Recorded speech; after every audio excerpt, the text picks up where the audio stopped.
At exactly 9 a.m., a fire lookout station deep in the rugged Alberta wilderness just went completely silent. But when investigators finally got out there, what they found inside wasn't silence at all. It was interruption.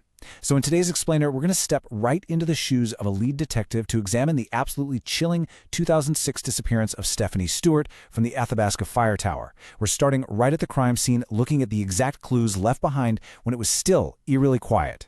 Welcome to the investigator's case file, The Vanishing at Athabasca Fire Tower.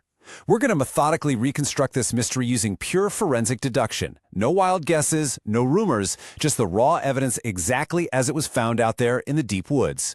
We'll evaluate the scene, analyze those missing items, and construct a minute-by-minute timeline to try and figure out what on earth happened at that remote tower. Part 1. The Victim Profile. Stephanie Stewart. Okay. Before we can even begin to analyze the scene, we really have to understand our victim, because Stephanie Stewart's incredible life experience contrasted so sharply with the sudden vulnerability she faced that morning.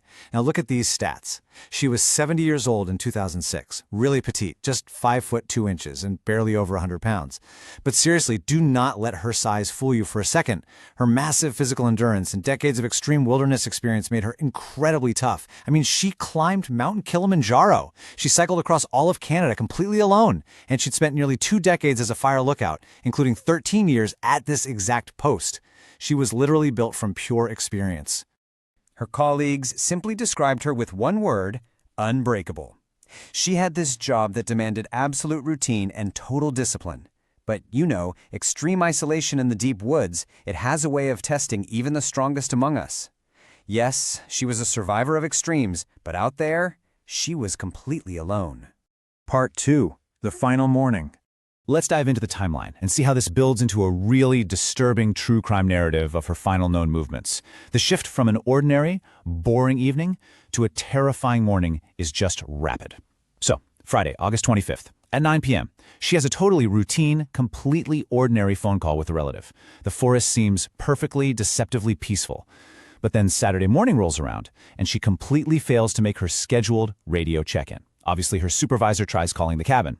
Someone actually answers, but there are no words, just heavy breathing and then a click. The line goes dead. A second call is attempted. The phone is completely dead. By 9 a.m., a worker is officially dispatched. Somebody else was in control of that cabin. Part 3. Securing the scene. When that dispatch worker finally arrived at the remote tower, the immediate forensic challenge was figuring out what actually belonged there and what was deeply, deeply wrong. And the contrast here is just haunting. On one hand, you have total normalcy, right? Her truck is parked with the door closed, there are absolutely no broken windows, no obvious signs of forced entry, but then you see the terrifying signs of a life interrupted right in the middle of a routine. A pot of water is literally still warm on the stove. The telephone has been deliberately unplugged from the wall, and outside, there's a smear of blood on the wooden stairs. Not a massive pool, but definitely enough to tell us there was a struggle.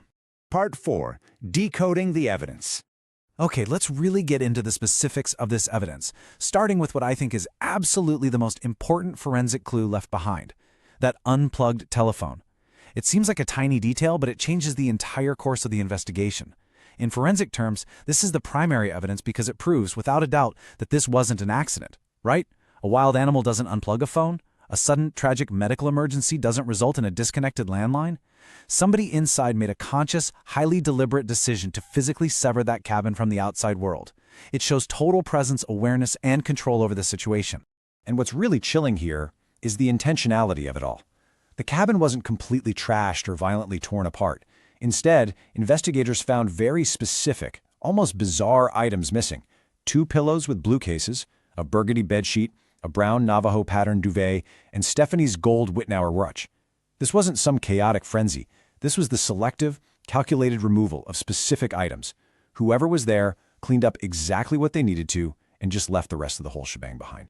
So as a detective, if you connect these 3 major deductions, a terrifying narrative starts to form. Step 1. The unplugged phone tells an intruder took deliberate, calculated control of the scene. Step 2. The missing bedding highly suggests this perpetrator needed those specific items to wrap, conceal, and transport the victim. And Step 3. Stephanie's truck never moved an inch. This proves the perpetrator had to have arrived and escaped in their own unknown vehicle. We are looking at a targeted overpowerment and an incredibly calculated escape. Part 5. ruling out the impossible.